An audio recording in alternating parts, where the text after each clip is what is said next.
இந்த உலகத்திலே ஒரு பெற்றோரிடமிருந்துதான் பிள்ளைகளுக்கு இறை செய்தி கிடைக்கிறது. இறை தூதர் ஸல்லல்லாஹு அலைஹி வஸல்லம் சொன்னார்கள், இந்த உலகத்தில் பிறக்கின்ற ஒவ்வொரு குழந்தையும் இறை மார்க்கமாகிய இஸ்லாமில் தான் பிறக்கிறது.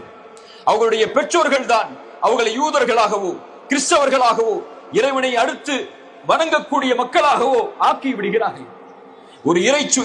ஒரு தந்தை தன்னுடைய பிள்ளைக்கு கொடுக்கக்கூடிய மிகப்பெரிய அருட்கொடை இறை நம்பிக்கை, இறைவன் மீது அவர்கள் வைக்க வேண்டிய நம்பிக்கை, இறைவனை அவர்கள் புரிந்து கொள்ளக்கூடிய முறை. அல்லாஹ் குர்ஆனிலே இப்ராஹிம் அலைஹிஸ்ஸலாம், யாக்கூப் அலைஹிஸ்ஸலாம், இஸ்ஹாக் அலைஹிஸ்ஸலாம் அவர்கள் தங்களுடைய பிள்ளைகளை அழைத்து மரண நேரத்தில் கேட்ட செய்தியை பதிவு செய்கிறார். என்னுடைய பிள்ளைகளே, உங்களுக்கு இறைவன் இந்த மார்க்கமாகிய இஸ்லாமை தேர்ந்தெடுத்திருக்கிறான். ஃபலா தமூதுன்ன இல்லா வஅன்தும் முஸ்லிமூன். நீங்கள் முஸ்லிம்களாக அன்றி மரணித்து விடாதீர்கள்.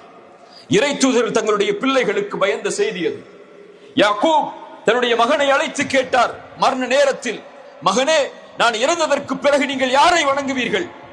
அந்த பிள்ளைகள் சொன்னார்கள், உங்களுடைய முன்னோர்கள் இப்ராஹிம், இஸ்ஹாக் அவர்கள் வணங்கிய அந்த ஒரே இறைவனைத்தான் நாங்கள் வணங்குவோம், அவனுக்கு எதையும் நாங்கள் இணையாக்க மாட்டோம் என்று சொன்னார்கள்.